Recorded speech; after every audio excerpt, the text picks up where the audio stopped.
Hello friends, स्वागत है आपके अपने यूट्यूब चैनल संघर्ष पाठशाला में। तो फ्रेंड्स, आज हिंदी का नेक्स्ट वीडियो है। आइए देखते हैं। हिंदी जो शब्द है, जो हिंदी लिखा गया है, हिंदी शब्द जो यह लिखा गया है, यह किस भाषा का शब्द होता है, इसके बारे में जानते हैं। जो हिंदी हम लिखे हैं, यह हिंदी जो शब्द है, यह फारसी भाषा का शब्द होता है। दोस्तों, यह हिंदी शब्द किस भाषा का शब्द होता है? तो यह फारसी भाषा का एक शब्द होता है। ध्यान रखिएगा, जो हिंदी हम लिखते हैं, हिंदी जो वर्ड है हमारा है, जो शब्द है, यह एक भाषा है। किसका है? किस भाषा का शब्द है? तो यह एक फारसी भाषा का शब्द है। विशेष ध्यान रखिएगा कि जो हिंदी शब्द लिखा गया है, यह हिंदी भाषा का शब्द नहीं है, यह फारसी भाषा का शब्द है। किस भाषा का शब्द है? फारसी भाषा का शब्द है। आइए नेक्स्ट है, हिंदी दिवस हम कब मनाते हैं? तो फ्रेंड्स, बहुत इंपॉर्टेंट क्वेश्चन होता है कि हिंदी दिवस हम कब मनाते हैं। तो जो हम हिंदी दिवस मनाते हैं, यह हम कब मनाते हैं? 10 जनवरी को। कब मनाते हैं? 10 जनवरी। लेकिन यह किसकी बात कर रहा है? यह विश्व हिंदी दिवस की बात कर रहा है। किसकी बात कर रहा है? विश्व हिंदी दिवस। यह विश्व हिंदी दिवस जो है, यह हम 10 जनवरी को मनाते हैं। यह पूरे वर्ल्ड में हिंदी दिवस कब मनाया जाता है? यदि आपसे क्वेश्चन पूछा जाता है कि पूरे विश्व में हिंदी दिवस कब मनाया जाता है, तो यह कब मनाया जाता है? 10 जनवरी को मनाया जाता है। ठीक है ना। अगला है हिंदी दिवस। यदि बात कहा जाए कि हिंदी दिवस, तो यह हिंदी दिवस कब मनाया जाता है? 14 सितंबर। कब मनाया जाता है? 14 सितंबर। कब मनाया जाता है? 14 सितंबर को मनाया जाता है। आइए, इसमें लिखा है हिंदी शब्द। देखिए, लिखा गया हिंदी शब्द, यह फारसी भाषा का एक शब्द है। हिंदी क्या है? यह फारसी भाषा का एक शब्द है। अब देखिए, हिंदी के बारे में जान लेते हैं। हिंदी के बारे में, यह हिंदी जो है, यह भारोपी परिवार की एक भाषा है। हिंदी क्या होती है? यह भारोपी परिवार की एक भाषा है। बहुत इंपॉर्टेंट क्वेश्चन होता है, यहाँ से पूछा जाता है कि हिंदी किस परिवार की भाषा है। तो हिंदी जो होती है, भारोपी परिवार की भाषा होती है। ठीक ना। हिंदी जो लिखी जाती है, वो किस लिपि में लिखी जाती है? तो यह देवनागरी लिपि में लिखी जाती है। कैसे लिखी जाती है भैया? यह देवनागरी लिपि में लिखी जाती है। किधर से किधर? तो यह बाएं से दाएं तरफ लिखी जाती है। आइए, अब हिंदी भाषा और व्याकरण का सामान्य परिचय हम देखते हैं। हिंदी भाषा व व्याकरण का सामान्य परिचय देखते हैं। भाषा, देखिए फ्रेंड्स, भाषा क्या होती है, इसके बारे में देखते हैं। जो भाषा होती है, देखिए, भाषा जो होती है, यह भाष धातु से बना होता है। जो भाषा होती है, किस धातु से बना होता है? भाष धातु, जिसका शाब्दिक अर्थ होता है विचार प्रकट करना। भाषा जो होती है, उसका शाब्दिक अर्थ क्या होता है? विचार प्रकट करना। अर्थात आपके मन में उत्पन्न होने वाले भाव या मन में उठने वाली बातों को प्रकट करना ही क्या कहलाता है? भाषा कहलाता है। क्या कहलाती है? या भाषा कहलाती है। ठीक है। अगला है, भाषा विचारों के आदान प्रदान या लेन देन या विनिमय का माध्यम या साधन होता है। भाषा क्या होता है? विचारों के आदान प्रदान या लेन देन या विनिमय का क्या होता है? माध्यम होता है। क्या होता है? माध्यम होता है। भाषा के बारे में बता रहे हैं फ्रेंड्स। अब देखिए, भाषा की परिभाषा क्या होती है। देखिए, भाषा वह माध्यम या साधन है जिसके द्वारा एक व्यक्ति या व्यक्तियों का समूह किसी दूसरे व्यक्ति या व्यक्तियों के समूह तक अपने विचारों का आदान प्रदान करता है। क्या करता है? आदान प्रदान करता है। उसे हम क्या कहते हैं? भाषा कहते हैं। उसे हम क्या कहते हैं? भाषा कहते हैं। नेक्स्ट, भाषा एक प्रकार का साधन या माध्यम होता है। भाषा एक प्रकार का साधन या माध्यम होता है। किसका? विचारों का। किसका होता है? विचारों का। जो भाषा होती है, यह एक प्रकार का माध्यम है या साधन है। किसका? विचारों का। जो हमारे और आपके मन में उठने वाले जो भाव होते हैं, जो विचार होते हैं, उसी का क्या है? साधन होती है। क्या? भाषा। क्या होती है? भाषा। फ्रेंड्स, विचार क्या होता है, इसके बारे में देखिए। मनुष्य के मन का ऐसा भाव, मनुष्य के मन का ऐसा भाव जिसमें आवाज़ नहीं होती है, जिसमें आवाज़ नहीं होती है, उसे ही क्या कहते हैं? विचार कहते हैं। मनुष्य के अंदर उठने वाले भाव को ही क्या कहते हैं? विचार कहते हैं, जिसमें किसी प्रकार का आवाज़ नहीं होता है, जिसमें किसी प्रकार का आवाज़ नहीं होता। ठीक है फ्रेंड्स। आदान प्रदान या लेन देन या विनिमय या विचार विमर्श आदि। यह क्या है? भाषा के विनिमय करने का एक साधन है। भाषा के विनिमय करने का क्या होता है? साधन है। अर्थात हम क्या कर देंगे कि ये भाषा का क्या है? एक प्रकार का माध्यम है। समझ में आता है? चलिए अगला नोट में देखिए क्या होता है। भाषा शब्द की उत्पत्ति, भाषा शब्द की उत्पत्ति किससे हुई है? तो भाष धातु से हुई है। भाषा शब्द की उत्पत्ति किससे हुई है? भाष धातु से हुई है। ठीक है फ्रेंड, भाषा शब्द की उत्पत्ति किससे हुई है? भाष धातु से हुई है। आइए अब देखते हैं भाषा की विशेषताएं। क्या देखेंगे? भाषा की विशेषताएं। देखिए भाषा की विशेषताएं, भाषा की विशेषताएं क्या होती हैं इसके बारे में देख लेते हैं। देखिए भाषा अर्जित संपत्ति होती है। भाषा कैसी होती है? अर्जित संपत्ति होती है। यह जन्मजात नहीं होती है। अर्थात यह भाषा जो है हमें समाज से सीखने को मिलती है। किससे मिलती है? समाज से अर्जित करने को मिलती है। ठीक है ना। बोलने की योग्यता जन्मजात होती है। ध्यान रखिए, बोलने की योग्यता क्या होती है? जन्मजात होती है। लेकिन भाषा जो अर्जित करने की संपत्ति है जन्मजात नहीं होती है। भाषा एक प्रकार की कैसी है? सामाजिक प्रक्रिया। भाषा कैसी है? एक प्रकार की सामाजिक प्रक्रिया है। भाषा परिवर्तनशील है, या इसे हम क्या कह सकते हैं? गतिशील होती है। भाषा कैसी होती है? परिवर्तनशील या गतिशील हो सकती है। भाषा का अंतिम स्वरूप नहीं होता है।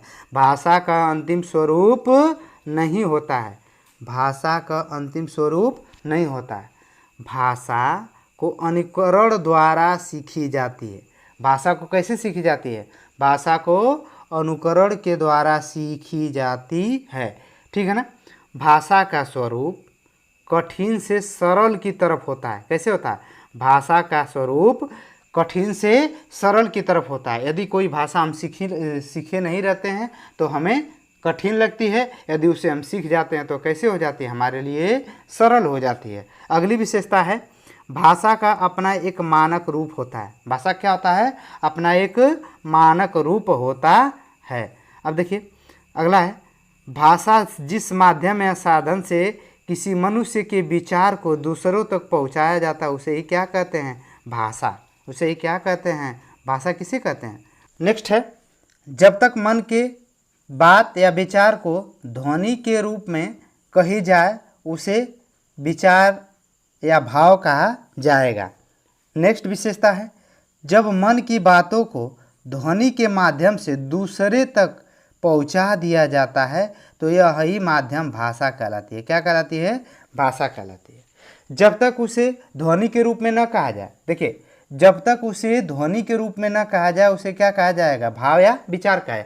लेकिन उसी भाव या विचार को ध्वनि के रूप में प्रकट कर दिया जाए तो उसे क्या कहेंगे? भाषा कहेंगे। क्या कहेंगे? भाषा कहेंगे। नेक्स्ट है प्रत्येक भाषा की संरचना में भिन्नता पाई जाती है। देखिए प्रत्येक भाषा की प्रत्येक भाषा की संरचना में क्या पाई जाती है? भिन्नता पाई जाती है। प्रत्येक भाषा की संरचना में क्या पाई जाती है? भिन्नता पाई जाती है। अगला नेक्स्ट है भाषा वातावरण द्वारा प्रभावित होती है। आगे देखेंगे भाषा को सीखने की आवश्यकता। भाषा को सीखने की आवश्यकता क्यों होती है इसके बारे में जानते हैं। देखिए भाषा को सीखने के लिए 3 प्रकार की योग्यताएं होनी चाहिए। भाषा को सीखने के लिए कितने प्रकार की योग्यता होनी चाहिए? 3 प्रकार की। पहली क्या होनी चाहिए? आपके अंदर जिज्ञासा होनी चाहिए। कैसे होनी चाहिए? जिज्ञासा होनी चाहिए। दूसरे क्या होना चाहिए? उसे अनुकरण करने की क्षमता होनी चाहिए।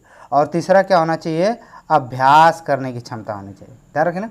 अनुकरण का अर्थ होता है दोहराना। क्या होता है? दोहराना। दोहराने का मतलब अब कैसे दोहरा सकते हैं? या तो उसे उच्चारण करके, या उसे लेखन करके, या उसे लिपिबद्ध करके, या उसे लिख करके आप क्या कर सकते हैं? दोहरा सकते हैं। या देख करके किसी के द्वारा किए गए कार्य को देख करके आप सीख सकते हैं, जिसे हम क्या कहते हैं? अनुकरण कहते हैं। क्या कहते हैं? अनुकरण कहते हैं। अर्थात भाषा को सीखने की आवश्यकता क्या होती है इसके बारे में आपने जान लिया कि भाषा को सीखने के लिए 3 प्रकार की योग्यता होनी चाहिए। आइए अब हम नेक्स्ट देखते हैं भाषा का विकास क्रम। भाषा को सीखेंगे कैसे? ठीक ना, मोस्ट इम्पोर्टेंट है, ध्यान रखिएगा।